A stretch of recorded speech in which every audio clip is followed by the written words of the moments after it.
जी हाँ, Bharat versus south Africa के बीच खेले जा रहे पाल मैच सेकंड वनडे में भारत ने टॉस जीतकर पहले बल्लेबाजी करने का फैसला लिया और बल्लेबाजी करते हुए भारत ने 287 रन का स्कोर खड़ा करा 6 विकेट के नुकसान पे।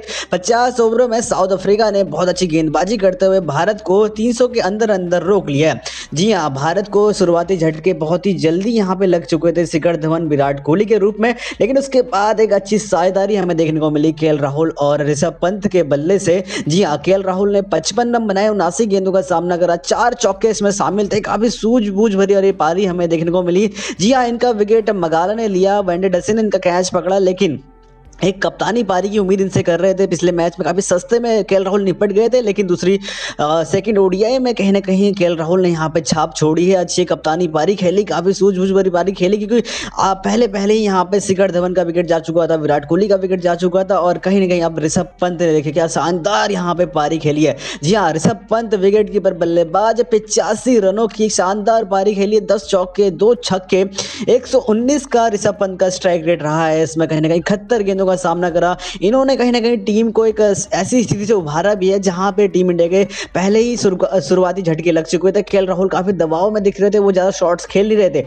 लेकिन ऋषभ पंत पे दोहरा दबाव यहाँ पे आ चुका था। ऋषभ पंत ने एक बार केएल राहुल को रन आउट भी करा दिया था, लेकिन उस गलती को यहाँ पे भुलाते हुए फिर से एक बार केएल राहुल और ऋषभ पंत ने शानदार भारत को पारी को यहाँ पे संभाला और उसे आगे ले गए। 50 की अच्छी पार्टनरशिप हमें देखने को मिली शिखर धवन राहुल के बीच। उसके बाद लगातार 2 झटके हमें देखने को मिले शिखर धवन और विराट कोहली के बाद। उसके बाद आए बल्लेबाज ऋषभ पंत, जिन्होंने यहाँ पे पारी को संभाला, सरोजा और कहीं ना कहीं 287 तक ले गए। जी हाँ, एक सम्मानजनक स्कोर है भारतीय गेंदबाजों के लिए। भारतीय गेंदबाजी अटैक में जसप्रीत बुमराह हैं और कहीं ना कहीं उन पे बहुत ज्यादा आज भार रहने वाला है। अब भुवनेश्वर कुमार है, युजवेंद्र चहल है, रविचंद्रन अश्विन है, शार्दुल ठाकुर है। कोई चेंजेस हमें भारत की ओर से देखने को नहीं मिले। पहला ओडीआई मैच हम 31 रनों से साउथ अफ्रीका ने हमें हरा दिया था, लेकिन साउथ अफ्रीका ने इस बार कहीं ना कहीं सेकंड ओडीआई में पहले गेंदबाजी करी है, भारत की पहली बैटिंग दी है, भारत ने सामने एक अच्छा स्कोर खड़ा करा है। जी हाँ, भारत ने 296 का स्कोर चेज नहीं कर पाए थे पहली इनिंग में, लेकिन इस बार अगर बात करते हैं तो भारत ने 287 रन यहाँ पे बना डाले हैं। 288 रन कहीं ना कहीं भारत को यहाँ से बनाने हैं। 50 ओवर का ये मैच है और 6 विकेट खोकर भारत ने बनाया है। केएल राहुल, शिखर धवन, विराट कोहली, ऋषभ पंत, श्रेयस अय्यर, वेंकटेश अय्यर, शार्दुल ठाकुर, रविचंद्रन अश्विन ने कहीं ना कहीं आज बल्लेबाजी करी और 287 तक भारत के स्कोर तक ले गए। पहले बात कर लेते हैं केएल राहुल की। केएल राहुल ने 55 रन बनाए, 79 गेंदों का सामना करा, कहीं ना कहीं 4 चौके हमें यहाँ पे देखने को मिले। उसके बाद शिखर धवन आए, जिनका कहीं ना कहीं हमें उनका विकेट मार्करम ने लिया, कैच करा मगाला के हाथों। 29 रन की पारी खेली शिखर धवन ने, 38 गेंदों का सामना करा, 5 चौके हमें इसमें देखने को मिले, 76 का स्ट्राइक रेट रहा यहाँ पे कहीं ना कहीं शिखर धवन का। उसके बाद विराट कोहली आए, बामुमा के हाथों कैच करा बैठे, आते ही 0 रन। यहाँ पे 2019 के बाद 2 साल बाद विराट कोहली के साथ ऐसा हुआ कि वो 0 पे आउट हुए हैं। जी हाँ, 0 पे आउट हुए हैं विराट कोहली 2 साल बाद।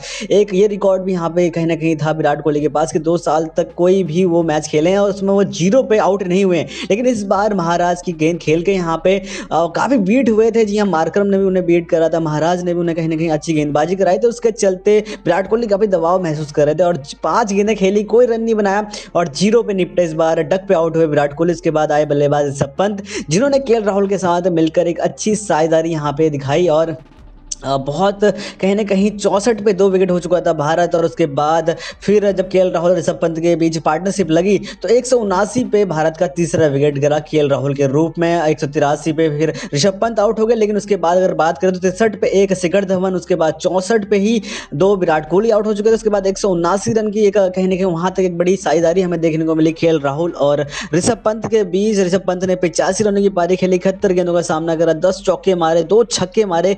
जी हाँ, कहीं ना कहीं सुनील गावस्कर, युवराज सिंह कह रहे थे कि ऋषभ पंत को अगर आप जिम्मेदारी देते हो तो वो कहीं ना कहीं उस जिम्मेदारी में निखर के आते हैं और वही हमें आज देखने को मिला। एक्स फैक्टर भारत के कहीं ना कहीं बहुत भावी कप्तान भी माने जा रहे हैं टेस्ट टीम के, और सुनील गावस्कर और युवराज सिंह ने इसका पक्ष भी करा है कि ऋषभ पंत को आप एक फॉर्मेट की कैप्टनसी दे दीजिए, वो और यहाँ पे निखर के आते हैं। और निखर के आए भी ऋषभ पंत ने आज 85 रन की शानदार पारी खेली, 71 गेंदों का सामना करा, 10 चौके मारे हैं और इस पारी की बदौलत ही भारत आज इतनी मजबूत स्थिति में दिख रहा है, 287 रन तक पहुंच पाया। जी हाँ, हम बात कर लेते हैं कि हम तो 183 पे ही 2 हमारे सारे टॉप ऑर्डर बल्लेबाज यहाँ पे निकल चुके थे, कहीं ना कहीं केएल राहुल, विराट कोहली, शिखर धवन, जिन पे कहीं ना कहीं एक अच्छा खासा यहाँ पे उनके पास एक्सपीरियंस था, रन बनाने का उनके पास यहाँ पे मौका था, लेकिन वो सारे बल्लेबाज आउट होने के बाद ऋषभ पंत ने पारी को संभाला और स्कोर को आगे बढ़ाया। स्कोर को आगे नहीं बढ़ाया, बल्कि जहाँ पे ऐसा लग रहा था कि भारत को फायर पावर चाहिए, वहाँ पे फायर पावर भी दिया, 2 छक्के भी मारे उनके अलावा किसी ने भी यहाँ पे 2 छक्के नहीं मारे। वेंकटेश अय्यर ने जोड़े एक छक्का मारा, शार्दुल ठाकुर ने एक छक्का मारा, रविचंद्रन अश्विन ने एक छक्का मारा,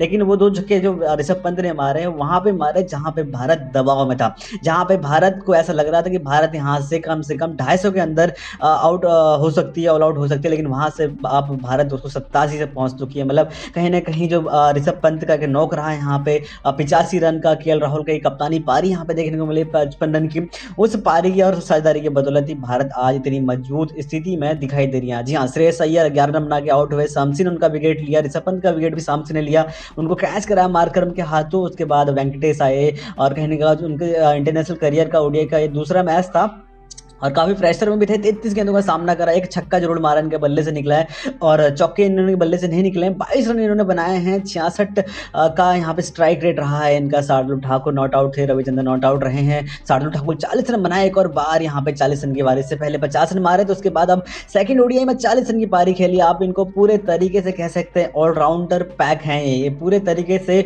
ऑलराउंडर की भूमिका यहाँ पे भारतीय टीम में निभा रहे हैं। गेंदबाजी भी आपको करते हुए दिखाएंगे, प्लस बैटिंग, वो भी लोअर मिडिल ऑर्डर में, जहाँ पे भारत को फायर पावर चाहिए था वहां पे उन्होंने फायर पावर ला के दिया। 3 चौके मारे, एक छक्का मारा, 105 का इनका स्ट्राइक रेट रहा था। जी हाँ, शिखर धवन, केएल राहुल का, जो टॉप ऑर्डर के भारत के बल्लेबाज हैं श्रेयस अय्यर, इनसे कई ज्यादा स्ट्राइक रेट हमारे शार्दुल ठाकुर का है, लॉर्ड ठाकुर का है। इन्होंने 105 की स्ट्राइक रेट से 40 रन जोड़े हैं इस स्कोर को खड़ा करने में। 38 गेंदों का सामना करा, सिर्फ 3 चौके और एक छक्का इनके बल्ले से देखने को मिला, जहां हमें लग रहा था कि भारतीय बल्लेबाजी जहां पे कहीं ना कहीं रन नहीं बना पा रही थी, फायर पावर नहीं दिखा पा रही थी, प्रेशर के अंदर थे, वहीं पे शार्दुल ठाकुर आके चौके छक्के लगाते हैं। तो ये एक काबिल तारीफ है भारत के लिए, ऑलराउंड ऑप्शन के रूप में शार्दुल ठाकुर उभरते हुए नजर आ रहे हैं। ये कहीं ना कहीं आगे जाके हार्दिक पांड्या को रिप्लेस कर सकते हैं।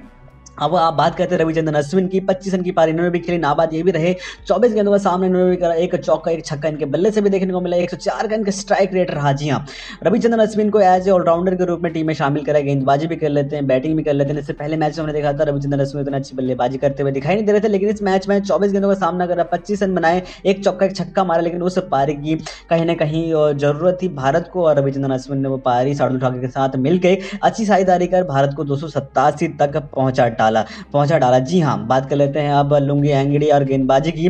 तो कहीं ना कहीं लुंगी एंगड़ी ने 8 ओवर कराया, 35 रन दिए, एक वाइड। सीसांटा मंगाला ने 8 ओवर में 64 रन देकर एक विकेट, 2 नो बॉल और एक 11 वाइड दे सीसांटा मंगाला। बहुत ही एक्सपेंसिव ओवर कह सकते हैं मंगाला का। एडम मार्करम ने 8 ओवर में 34 रन देकर एक विकेट हासिल करा। जी हाँ, महत्वपूर्ण विकेट लिया था स्टार्टिंग का, यहाँ पे कहीं ना कहीं वो विकेट मिला था।